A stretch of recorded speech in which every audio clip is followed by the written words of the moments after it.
Hi friends, ಭಾರತದ ವಿಕಾಸ ಪುರುಷ, ಹೈವೇ ಕಿಂಗ್, ರಸ್ತೆಗಳ ಹರಿಕಾರ ಅಂತ ಹೆಸರಾಗ್ತಿರೋ ಮಂತ್ರಿ ಅಂದ್ರೆ ಅದು ನಿತಿನ್ ಗಡ್ಕರಿ. ಹಾಗಾದ್ರೆ ನಿತಿನ್ ಗಡ್ಕರಿ ಬೆಳೆದು ಬಂದ ಹಾದಿ ಹೇಗಿದೆ? ಇವರ ಜೀವನದ ಕತೆ ಏನು ಗೊತ್ತಾ? ನಿತಿನ್ ಗಡ್ಕರಿ ಓದಿದ್ದೆಷ್ಟು, ಮಾಡಿರೋ ಆಸ್ತಿ ಎಷ್ಟು, ರಾಜಕೀಯವಾಗಿ ಯಾವೆಲ್ಲ ಹುದ್ದೆ ಏರಿದ್ದಾರೆ ಎಲ್ಲವನ್ನೂ ಈ ವಿಡಿಯೋದಲ್ಲಿ ಹೇಳ್ತೀವಿ.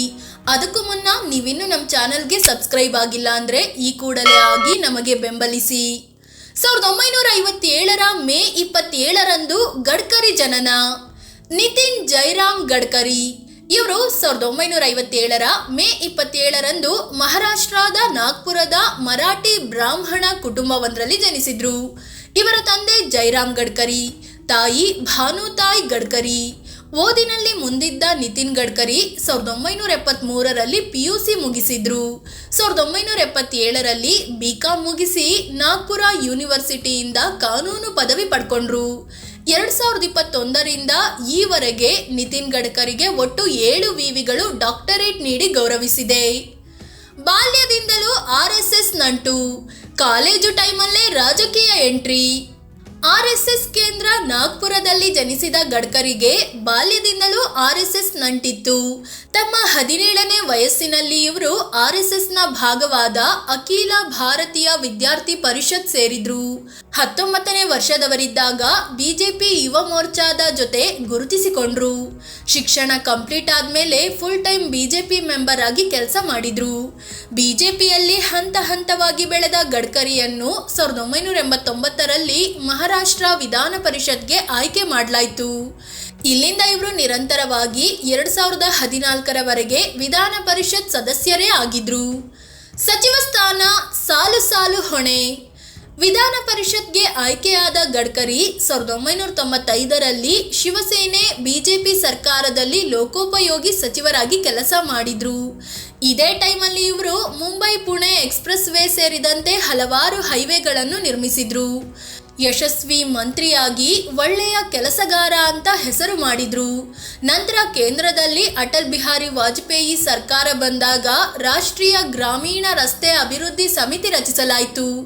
ಅದರ ಅಧ್ಯಕ್ಷತೆಯನ್ನು ನಿತಿನ್ ಗಡ್ಕರಿಗೆ ವಹಿಸಲಾಯಿತು. ಇದರ ಜೊತೆಗೆ 1999ರಿಂದ 2005ರವರೆಗೆ ವಿಪಕ್ಷ ನಾಯಕರಾಗಿ ಕೆಲಸ ಮಾಡಿದ್ರು. 2005ರಿಂದ 2009ರವರೆಗೆ ಮಹಾರಾಷ್ಟ್ರ BJP ಅಧ್ಯಕ್ಷರಾಗಿದ್ರು. 2009ರಲ್ಲಿ ರಾಷ್ಟ್ರೀಯ BJP ಅಧ್ಯಕ್ಷರನ್ನಾಗಿ ಆಯ್ಕೆ ಮಾಡಲಾಯಿತು.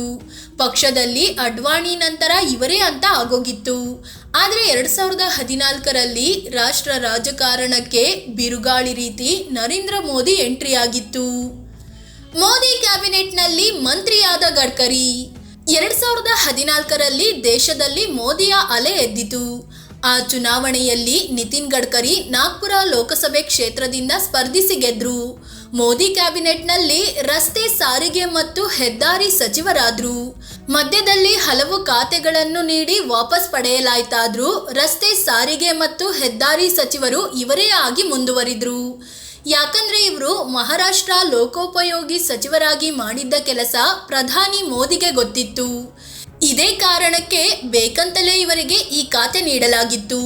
ನಿತಿನ್ ಗಡ್ಕರಿ ಕೂಡ ಅದ್ಭುತವಾಗಿ ಕೆಲಸ ಮಾಡಿದ್ರು. ದಿನಕ್ಕೆ 60 ಕಿಲೋಮೀಟರ್ನಷ್ಟಾದ್ರೂ ರೋಡ್ ಆಗಬೇಕು ಅಂತ ಟಾರ್ಗೆಟ್ ನೀಡಿದ್ರು. ಅದಕ್ಕೂ ಮುನ್ನ ದೇಶದಲ್ಲಿ ದಿನಕ್ಕೆ ಜಸ್ಟ್ 3 ಕಿಲೋಮೀಟರ್ನಷ್ಟು ಮಾತ್ರವೇ ರಸ್ತೆ ಕೆಲಸ ನಡೀತಿತ್ತು. 2019 ಮತ್ತು 2024ರಲ್ಲಿ ಮತ್ತೆ ಗೆದ್ದ ನಿತಿನ್ ಗಡ್ಕರಿ ಮೋದಿ ಕ್ಯಾಬಿನೆಟ್ನಲ್ಲಿ ರಸ್ತೆ ಸಾರಿಗೆ ಮತ್ತು ಹೆದ್ದಾರಿ ಸಚಿವರಾಗಿಯೇ ಮುಂದುವರಿದಿದ್ದಾರೆ. ಜೊತೆಗೆ ರಾಷ್ಟ್ರೀಯ ಹೆದ್ದಾರಿಯ ಉದ್ದ ಕಳೆದ 10 ವರ್ಷದಲ್ಲಿ 60%ನಷ್ಟು ಜಾಸ್ತಿ ಆಗಿದೆ. ರಾಷ್ಟ್ರೀಯ ಹೆದ್ದಾರಿಗಳು ಗಡ್ಕರಿಯ ಕೆಲಸಕ್ಕೆ ಸಾಕ್ಷಿಯಾಗಿ ನಿಂತಿವೆ. ಭಾರತದ ರಸ್ತೆಗಳನ್ನು ಅಮೆರಿಕಾದ ರಸ್ತೆಗಳಂತೆ ಮಾಡ್ತೀನಿ ಅಂತ ಗಡ್ಕರಿ ಶಪಥ ಮಾಡಿದ್ದಾರೆ. ವಿಪಕ್ಷಗಳಿಂದಲೂ ಗಡ್ಕರಿಯ ಗುಣಗಾನ. ಗಡ್ಕರಿಯ ಕೆಲಸ ನಿಷ್ಠೆಯ ಬಗ್ಗೆ ಎಲ್ಲರಿಗೂ ಗೊತ್ತಿದೆ. ಈ ಸಲ ಲೋಕಸಭೆ ಚುನಾವಣೆ ವೇಳೆ ಇವರು ದೊಡ್ಡ ಘೋಷಣೆ ಮಾಡಿದ್ರು. ಈ ಸಲ ನಾನು ಯಾರಿಗೂ ಒಂದು ಟೀ ಕೂಡ ಕೊಡಿಸಲ್ಲ, ಬ್ಯಾನರ್ ಪೋಸ್ಟರ್ ಹಾಕಲ್ಲ, ಮತ ಕೇಳಲ್ಲ, ನನ್ನ ಕೆಲಸ ಇಷ್ಟ ಆಗಿದ್ರೆ ಮತ ಹಾಕಿ ಸಾಕು ಅಂತ ಹೇಳ್ಬಿಟ್ಟಿದ್ರು. ರಿಸಲ್ಟ್ ಬಂದಾಗ ಗಡ್ಕರಿಯನ್ನು ಜನ ಭರ್ಜರಿಯಾಗಿ ವಿನ್ ಮಾಡಿಸಿದ್ರು. ಅಷ್ಟೇ ಯಾಕೆ, ನಿತಿನ್ ಗಡ್ಕರಿಯ ಕೆಲಸಕ್ಕೆ ಎಲ್ಲಾ ಪಕ್ಷಗಳಲ್ಲೂ ಅಭಿಮಾನಿಗಳಿದ್ದಾರೆ. ಬೇರೆ ಪಕ್ಷದ ನಾಯಕರು ಕೂಡ ನಿತಿನ್ ಗಡ್ಕರಿಯನ್ನು ಹೊಗಳುತ್ತಾ ಇರ್ತಾರೆ. ರಾಜ್ಯದ ಸಚಿವ ಸತೀಶ್ ಜಾರಕಿಹೊಳಿ ಕೂಡ ನಿತಿನ್ ಗಡ್ಕರಿ ದೇಶದ ರಸ್ತೆಗಳ ಮಹಾರಾಜ, ಇವರ ಟೈಮಲ್ಲಿ ದೇಶದ ರಸ್ತೆ ತುಂಬಾ ಅಭಿವೃದ್ಧಿಯಾಗಿದೆ. ನಿತಿನ್ ಗಡ್ಕರಿ ಪಕ್ಷಾತೀತವಾಗಿ ಕೆಲಸ ಮಾಡ್ತಾರೆ. ಇವರ ಕೆಲಸ ನೋಡಿದ್ರೆ ಹೆಮ್ಮೆ ಆಗುತ್ತೆ. ಕೇಂದ್ರದಲ್ಲೂ ನಮ್ಮದೇ ಸರ್ಕಾರ ಅನ್ನೋ ಭಾವನೆ ಬರುತ್ತೆ ಅಂತ ಹಾಡಿ ಹೊಗಳಿದ್ರು. ನಿತಿನ್ ಗಡ್ಕರಿ ಕುಟುಂಬ ಮತ್ತು ಆಸ್ತಿ. ನಿತಿನ್ ಗಡ್ಕರಿ ಕಾಂಚನ್ ಗಡ್ಕರಿ ಅನ್ನೋರನ್ನ ಮದುವೆ ಆಗಿದ್ದಾರೆ. ದಂಪತಿಗೆ ನಿಖಿಲ್, ಸಾರಂಗ್, ಕೇಟ್ಕಿ ಅನ್ನೋ 3 ಮಕ್ಕಳಿದ್ದಾರೆ. ಗಡ್ಕರಿ ರಾಜಕೀಯದಲ್ಲಿ ಆಕ್ಟಿವ್ ಆಗಿದ್ದುಕೊಂಡೇ ಹಲವು ಬಿಸ್ನೆಸ್ಗಳನ್ನು ಕಟ್ಟಿ ಬೆಳೆಸಿದ್ದಾರೆ. ಇವರ ಬಳಿ 28 ಕೋಟಿ ರೂಪಾಯಿ ಮೌಲ್ಯದ ಆಸ್ತಿ ಇದೆ. ಹಾಗೆ 6 ಕೋಟಿ 22 ಲಕ್ಷ ರೂಪಾಯಿಯಷ್ಟು ಸಾಲ ಕೂಡ ಇದೆ. ಫ್ರೆಂಡ್ಸ್, ಇದು ಮೋದಿ ಸರ್ಕಾರದ ಯಶಸ್ವಿ ಸಚಿವ ಅಂತ ಹೆಸರುವಾಸಿಯಾಗಿರೋ ನಿತಿನ್ ಗಡ್ಕರಿಯ ಬಗ್ಗೆ ತಿಳಿಸಿಕೊಡುವ ಪ್ರಯತ್ನ. ಇವರ ಬಗ್ಗೆ ನಿಮಗೆ ಏನನ್ನಿಸ್ತು ಅಂತ ಕಾಮೆಂಟ್ ಮಾಡಿ ಹೇಳಿ. ಅದೇ ರೀತಿ ನೀವಿನ್ನೂ ನಮ್ಮ ಚಾನಲ್ಗೆ ಸಬ್ಸ್ಕ್ರೈಬ್ ಆಗಿಲ್ಲ ಅಂದರೆ ಈ ಕೂಡಲೇ ಆಗಿ ಪಕ್ಕದ ಗಂಟೆ ಗುರುತಿನ ಮೇಲೆ ಕ್ಲಿಕ್ ಮಾಡಿ. ಧನ್ಯವಾದ.